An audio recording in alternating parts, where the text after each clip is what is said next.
Hello my dear student, कैसे हैं आप लोग। Welcome to the official channel of study UT education dedicated to mechanical engineering department, जहां पे हम लोग देख रहे थे ऑल स्टेट लेवल का एजेई का मास्टर कोर्स। अगर आप इंडिया में किसी भी स्टेट से बिलोंग करो एंड आप जेई का प्रिपरेशन करो, जूनियर इंजीनियरिंग का, या फिर आप करो असिस्टेंट इंजीनियरिंग का एई का, तो आप अगर जेई का प्रिपरेशन करो या फिर एई का प्रिपरेशन करो और इंडिया के किसी भी स्टेट से हो, चाहे आप नॉर्थ से लेकर साउथ तक का बात कर लो या फिर ईस्ट से लेकर वेस्ट तक का बात कर लो, तो सभी के लिए यहाँ पे चल रहा मास्टर कोर्स।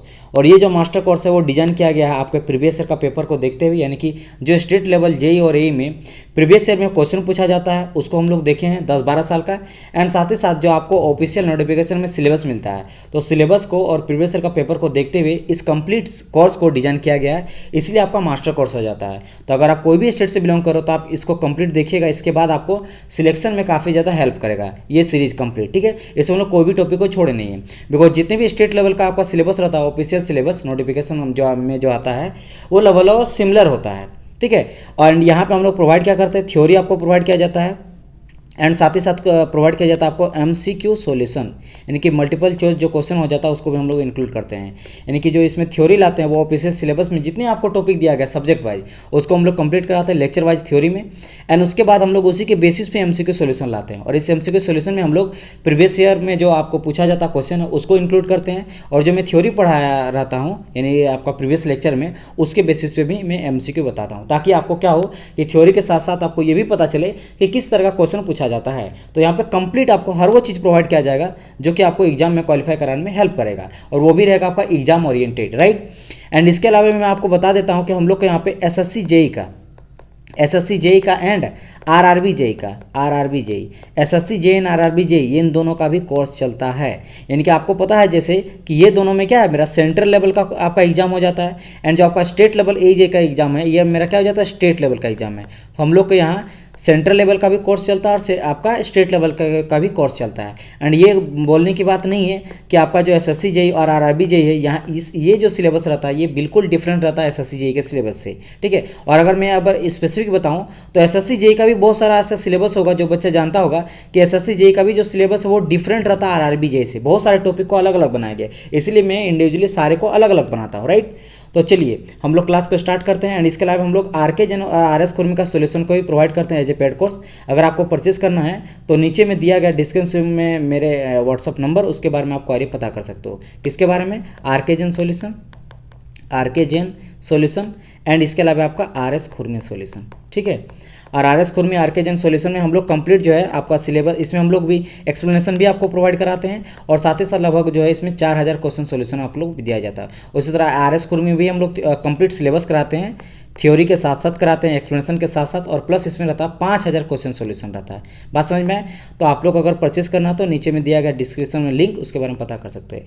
चलिए आज के क्लास को हम लोग स्टार्ट करते हैं। आज हम लोग देखने वाले हैं एमसीक्यू सॉल्यूशन, और ये आपका प्रीवियस जो आपका पार्ट है, वीडियो है, लेक्चर, उसमें मैंने जो आपको थ्योरी पढ़ाया था उसी के बेसिस में रहेगा। यानी कि हम लोग पढ़े थे प्रीवियस लेक्चर में कटिंग टूल के बारे में, जो हम लोग प्रोडक्शन में यूज़ करते हैं मटेरियल कटिंग के लिए। ठीक है, मैंने तो हम लोग अभी तक पढ़े क्या थे, सबसे पहले हम लोग देखे थे, अगर मैं आपको रिवीजन कराऊं तो पहली बात ये देख लो कि एमसीक्यू का 4th पार्ट है। इससे पहले आपका 3 पार्ट आ चुका है एमसीक्यू सॉल्यूशन का, लेकिन लेक्चर वाइज आपका 8 लेक्चर हो जाएगा, लेकिन एमसीक्यू का 4th लेक्चर हो जाएगा, राइट।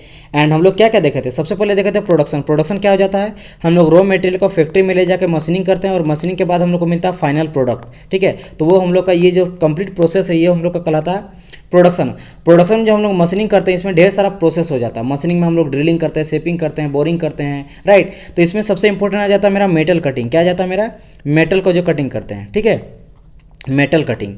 अब जो हम लोग का मेटल कटिंग करते हैं तो मेटल कटिंग में मैंने आपसे बताया था कि मेटल कट करने का 2 तरीका होता था, एक होता था ऑर्थोगोनल कटिंग, एक होता आपका ऑब्लिक कटिंग। फिर हम लोग जो कटिंग करते हैं उसके बाद देखे थे उसमें निकलता था मेरा चिप्स निकलता था, जो चिप्स जो है वो डक्टाइल मटेरियल के लिए निकलता था, कंटिन्यूस चिप, ब्रिटल के लिए निकलता था मेरा आपका डिसकंटिन्यूस चिप। एंड जब हम लोग स्पीड को और रेक एंगल को कम रखते थे तो और डक्टाइल मटेरियल में कट करते थे तो निकलता था मेरा continuous chip with buildup edge, जो चिप्स का बात किए थे। फिर हम लोग बात किए थे जो मेरा टूल है, जो कटिंग टूल है, जो हम लोग कटिंग करते हैं मेटल को, उसके लिए हम लोग को कटिंग टूल का आवश्यकता पड़ता है। तो हम लोग जो कटिंग टूल लेते हैं, कटिंग टूल, तो कटिंग टूल जो वो किससे बना जाता था, तो हम लोग बनाते थे HSS से, यानी कि हाई स्पीड स्टील टूल से, या फिर इसको बना देते थे हम लोग कार्बाइड से, या फिर इसको हम लोग बनाते थे सेरामिक से।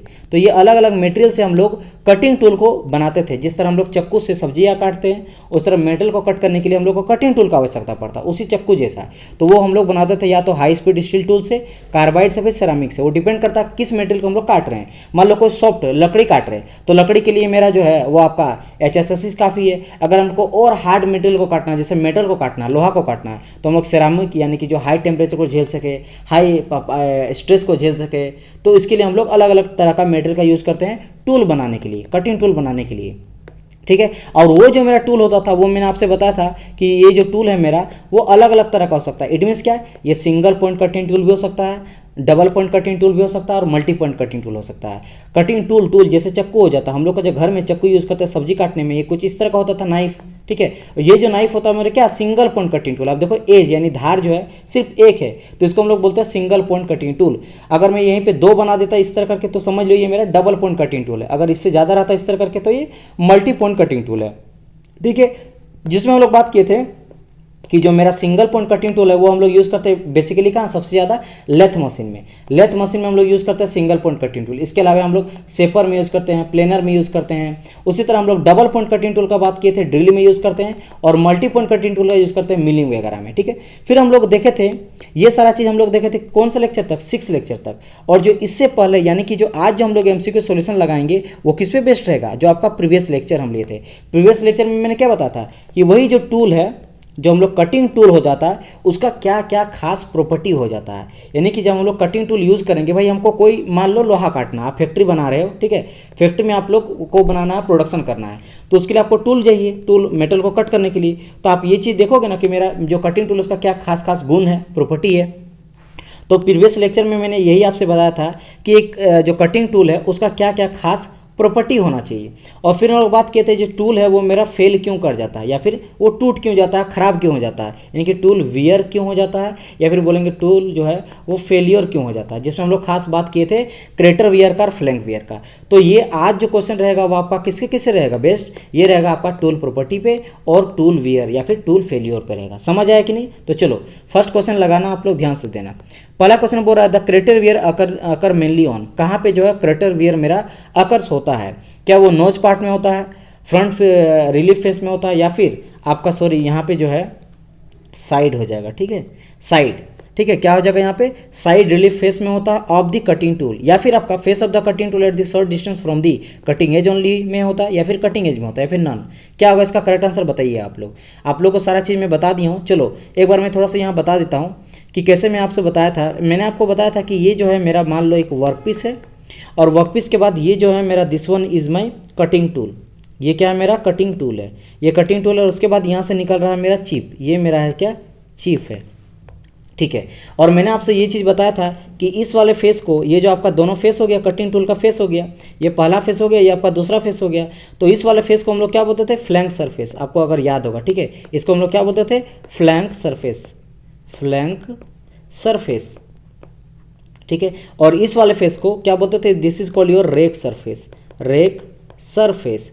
अब देखो दोनों जो वियर होता है ना, फ्लैंक वियर और आपका क्रेटर वियर, ये दोनों सरफेस में आता है, इसलिए बोला जाता है। अब देखो फ्लैंक सरफेस में अगर आएगा वियर मेरा, मतलब फ्लैंक सरफेस, देखो ये मेरा फ्लैंक सरफेस है जो 2 से लिखे हैं, और ये वर्कपीस के बीच में फ्रिक्शन जनरेट होता है, और फ्रिक्शन के जनरेट के चक्कर में यहाँ पे जो है एक मेरा वियर आ जाता है। मतलब यहाँ पे क्या आ जाता है, आपका टूटने फूटने लगता है थोड़ा बहुत मटेरियल। ठीक है, कटिंग टूल। तो यहाँ जो वियर आता है इसको हम लोग बोलते हैं फ्लैंक सरफेस में आ रहा है, तो इसको बोलेंगे हम लोग फ्लैंक वियर।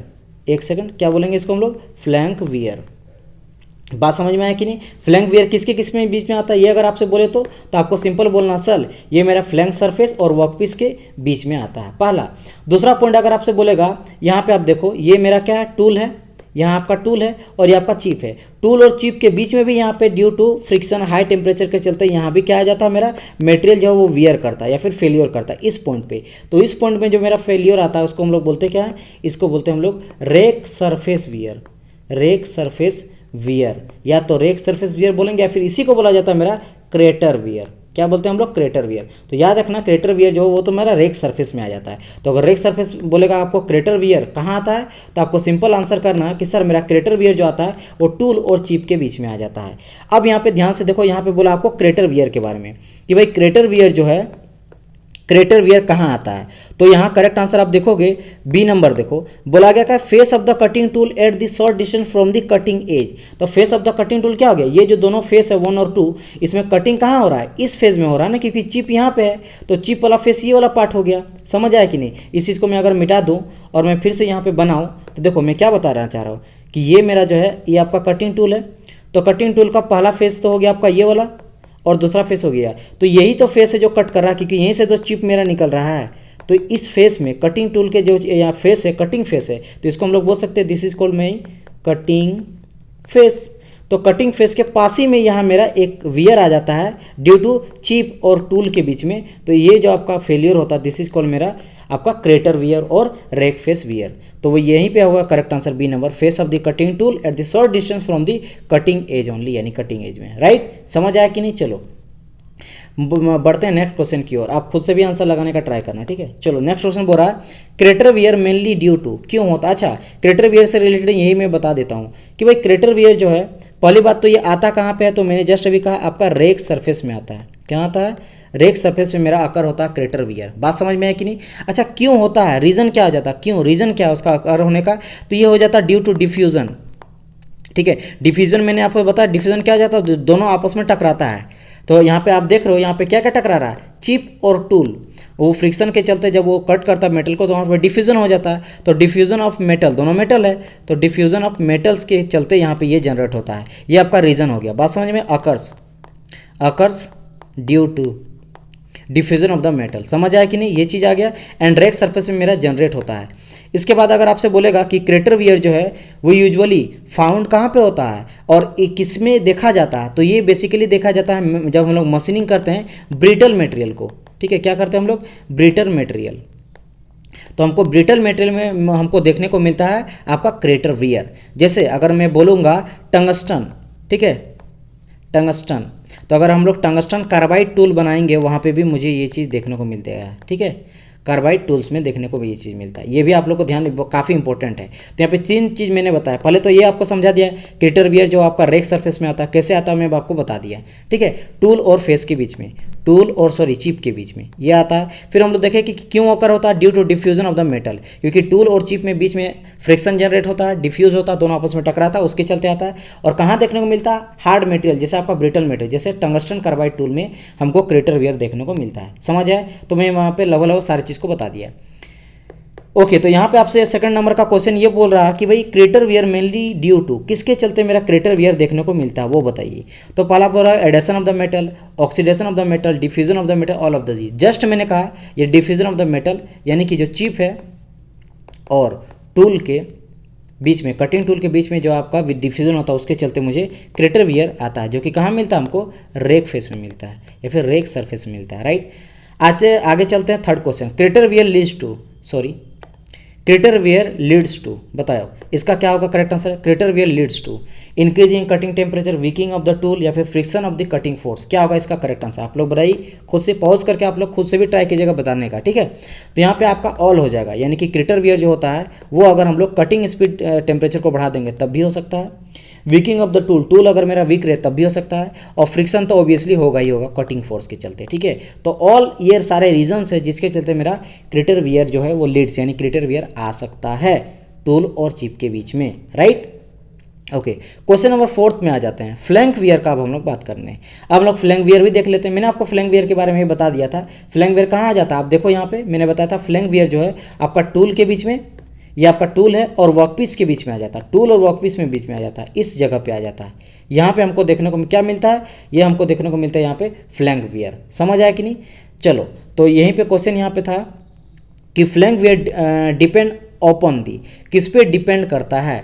तो मैं फ्लैंक वियर से रिलेटेड पहले तो कुछ बता देता हूँ। सबसे पहले जैसे आपको कोई पॉइंट बोलेगा कि क्या क्या इंपॉर्टेंट है, पहले आपसे ये बोलेगा कि फ्लैंक वियर जो है मेरा कहाँ कर होता है, तो आप लोग बोलिएगा फ्लैंक सरफेस पे। पहला चीज़ तो यही हो गया, फ्लैंक सरफेस में हो जाता है। अच्छा, ये जो मेरा फ्लैंक सरफेस में अकर हो जाता है वो क्यों हो जाता है सर, रीजन क्या है, तो ये होता अकर, ये पहला पॉइंट हो गया, occurs due to tool speed increase. अगर हम लोग कटिंग टूल स्पीड को इंक्रीज कर देंगे उसके चलते जो है मेरा फ्लैंक वियर देखने को मिलता है मटेरियल पे, राइट। ये भी चीज़ ध्यान में रखिएगा। इसके अलावा अगर आपसे ये बोलेगा कि ये जो है वो रबिंग के चलते ये किस बीच में आ जाता है, तो आप बोलेगे सर ये मेरा आ जाता टूल एंड वर्कपीस के बीच में। ये भी मैं बता दिया हूँ। ये मेरा कैसा था, ये वर्कपीस था और ये मेरा कटिंग टूल है, तो ये मेरा हो जाता था क्या, दिस इज कॉल्ड मेरा फ्लैंक और this is my workpiece. तो यहाँ पे मुझे मिलता था, यहीं पे मेरा जनरेट होता था क्या, ये मेरा जनरेट होता है फ्लैंक वियर, यहीं पे मेरा फ्लैंक वियर आता था। तो ये मेरा फ्लैंक हो गया, यानी कि ये जो टूल ही हो गया ना, एक तरह से टूल हो गया। फ्लैंक किसके सरफेस को हम लोग बोलते हैं, टूल के एज का ही बोल रहे हैं। तो टूल और वर्क पीस के बीच में मुझे देखने को मिलता है फ्लैंक वियर। समझ आया कि नहीं, ये चीज़ को भी ध्यान में आपको रखना है, ठीक है। एंड लास्टली अगर आपसे ये बोलेगा कि और एक बता दो रीजन, तो due to abrasive action of the hard rubbing, तो हार्ड रबिंग के चलते आप बोलेंगे यहाँ पे ड्यू टू, वैसे आप यहाँ भी बोल सकते हो due to the tool speed increase, ये तो रीजन हो गया, बट उसके फ्रिक्शन के चलते या फिर इस तरह कुछ बोलेगा तो यहाँ पे लिख सकते हो due to abrasive action of hard rubbing cutting versus किसके, टूल और वर्कपीस के बीच में। तो टूल और वर्कपीस के बीच में अगर मेरा हार्ड रबिंग हो जाता है, ठीक है, तब ये देखने को मेरा मिलता है। समझ आया कि नहीं, क्लियर एकदम कर लेना, एकदम कन्फ्यूजन बिल्कुल मुझे नहीं चाहिए, क्योंकि मैं इतना अच्छे से बता रहा हूँ, आप लोग को बिल्कुल क्लियर नहीं होना चाहिए। देखो ये चीज़ बिल्कुल क्लियर होना चाहिए, क्लियर नहीं होना चाहिए मैं बोल रहा हूँ।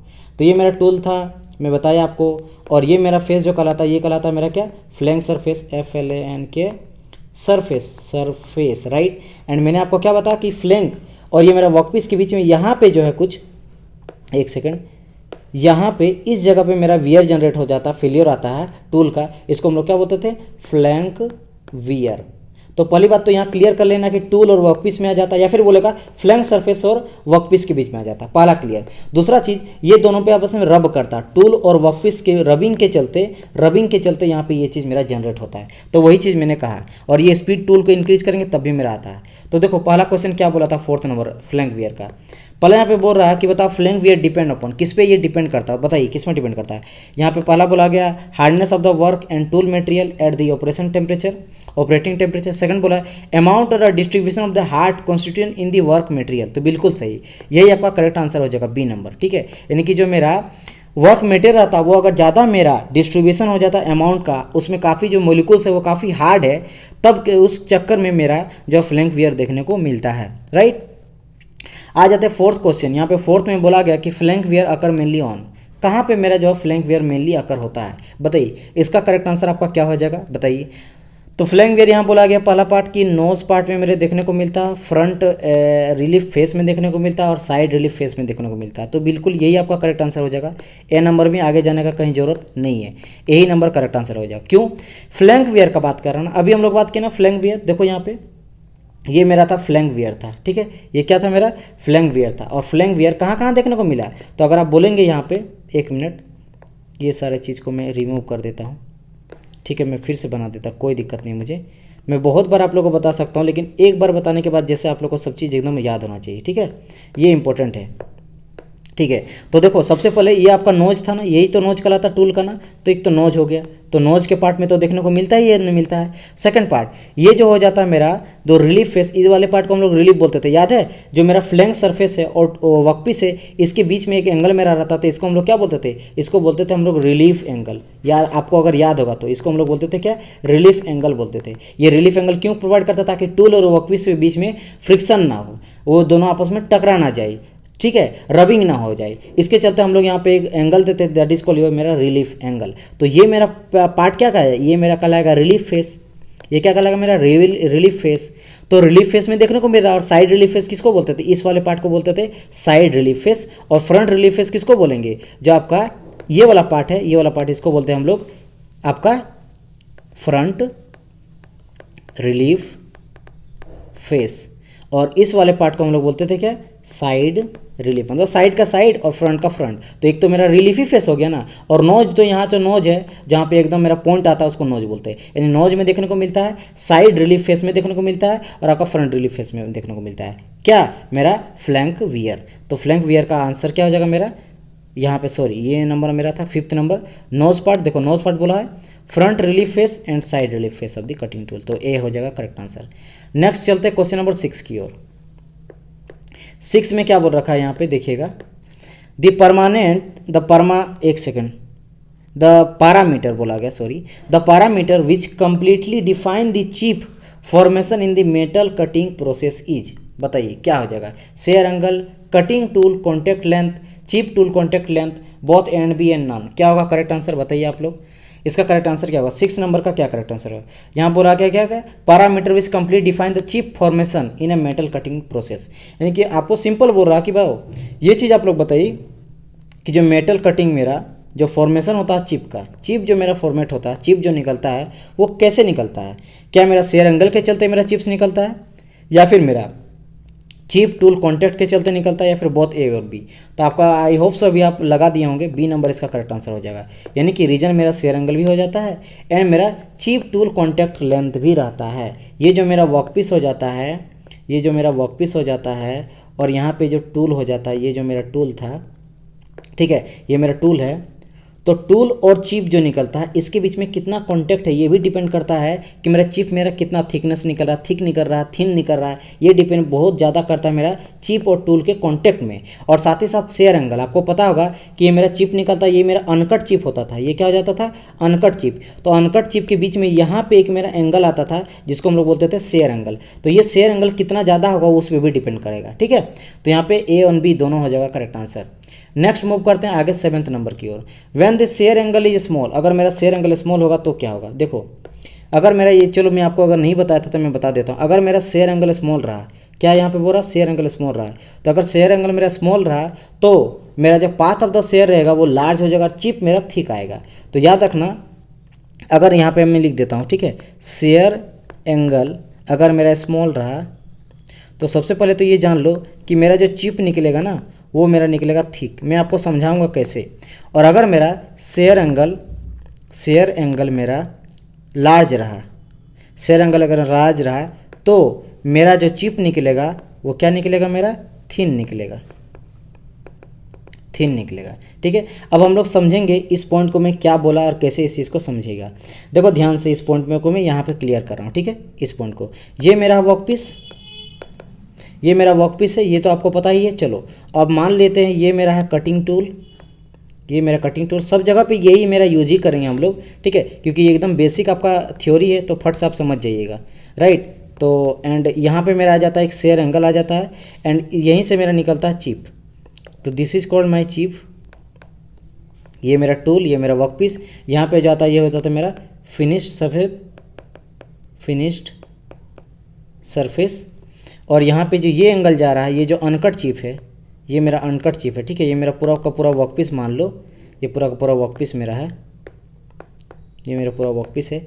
ये क्या है, मेरा अनकट चिप है, अनकट चिप, ये भी मेरा वर्कपीस में ही आता है, ठीक है। तो यहाँ आप देखो, यहाँ पे ये जो कहलाता, this is my call your shear angle, या फिर यहाँ पे शेयर एंगल ये जो बनता है जिसको 5 से दिखाते हैं, ये मेरा क्या हो जाता था, शेयर एंगल, शेयर एंगल। बहुत ध्यान से देखना, देखो मैंने क्या कहा कि अगर मेरा शेयर एंगल, देखो ध्यान से, शेयर एंगल मेरा अगर स्मॉल रहा, शेयर एंगल क्या रहा मेरा, स्मॉल रहा, तो मेरा जो चिप निकलेगा वो चिप कैसा निकलेगा, चिप जो निकलेगा तो वो निकलेगा मेरा थिक। अब बोलेंगे ये कैसे होगा सर, देखो ये मेरा टूल है, अब यहाँ पूरा शेयर एंगल मेरा स्मॉल रहा, तो अभी देखो शेयर एंगल मान लो इतना है, यहाँ से लेकर यहाँ तक है शेयर एंगल है, इतना मेरा शेयर एंगल है।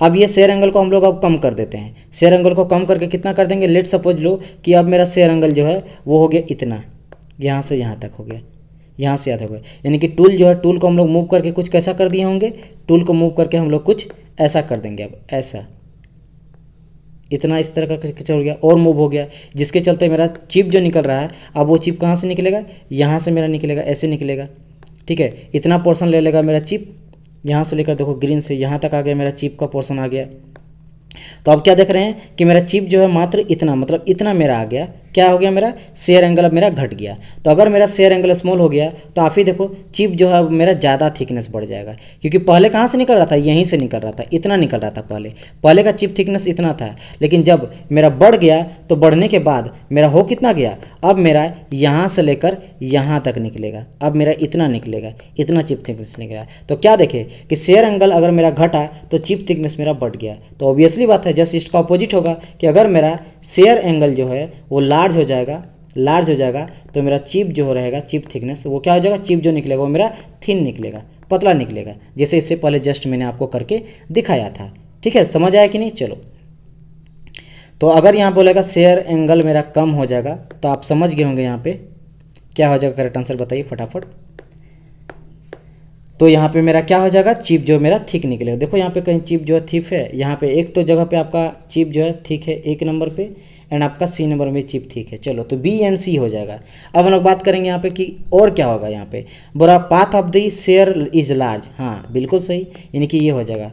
Path of the share short नहीं होगा, पाथ ऑफ द शेयर ज़्यादा होगा, शेयर यानी कि देखो ये भी मेरा शेयर जो एंगल है ये पाथ ऑफ द शेयर भी लार्ज हो जाता है। ठीक है, तो यहाँ क्या हो जाएगा, path of the shear is large and chip is thick.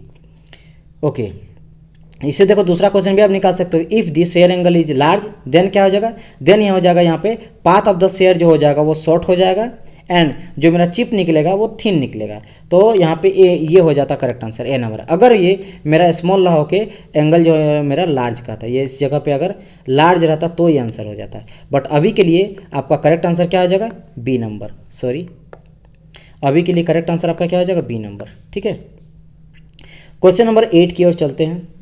क्या बोला गया यहाँ पे, पढ़ते हैं हम लोग question. If the shear angle is large and chip tool contact area is low then the tool life will be more और लेस। तो इसका करेक्ट आंसर क्या हो जाएगा, तो correct answer will be your, एक सेकंड, ये 8 नंबर का क्वेश्चन है ना। ठीक है, तो ये बोल रहा है कि करेक्ट, अच्छा करेक्ट और इनकरेक्ट बोल रहा है कि अगर शेयर एंगल मेरा लार्ज होगा, देखो क्या बोल रहा है भाई, शेयर एंगल मेरा लार्ज होगा। ठीक है, शेयर एंगल हम लोग लार्ज कर देंगे, तो मैंने बताया था जब हम लोग शेयर एंगल को लार्ज कर देते हैं तो मेरा चिप जो होता है वो क्या हो जाता है, थिन आ जाता है। ठीक है, पतला निकलता है। ठीक है, ओके, तो बोल रहा है chip tool contact area is लो, बिल्कुल लो हो जाएगा, सही बोला है। And tool life will be मोर, एकदम सही, क्योंकि क्या बोले, चिप जो जब मेरा आपका शेयर एंगल है वो लार्ज रहेगा तो चिप कैसा निकलेगा, चिप निकलेगा मेरा थीन, मतलब पतला निकलेगा।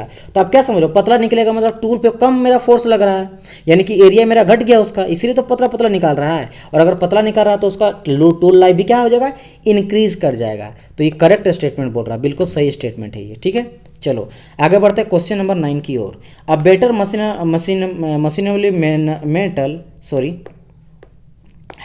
Better machinable metal is one which gives.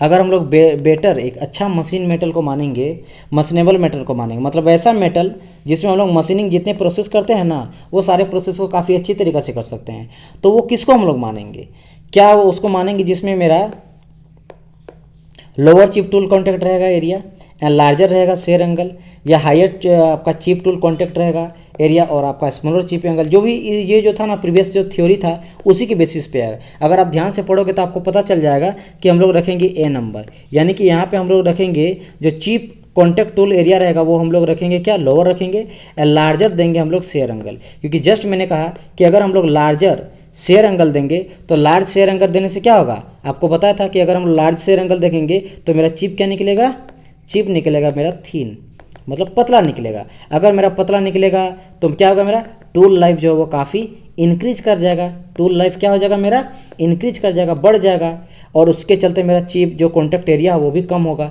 तो हम लोग यही रखेंगे ना। जस्ट अभी जस्ट क्वेश्चन क्या था मेरा 7 नंबर, ये बोला था ना कि अगर मेरा, देखो यहाँ से ध्यान से क्वेश्चन को पढ़ना, शेयर एंगल इज लार्ज, अगर लार्ज रहेगा तो चिप मेरा निकलेगा थिन, पतला निकलेगा, और चिप टूल जो कॉन्टैक्ट एरिया वो भी लो हो जाएगा, तो वही इसी को हम लोग अच्छा मानेंगे। तो वही बोला गया, larger shear angle and chip tool contact area मेरा हो जाएगा लोअर, तो ये अच्छा रहेगा मेरा। ठीक है, ओके, आ जाते हैं क्वेश्चन नंबर 10 की ओर। ये हम लोग का लास्ट क्वेश्चन आज का रहेगा।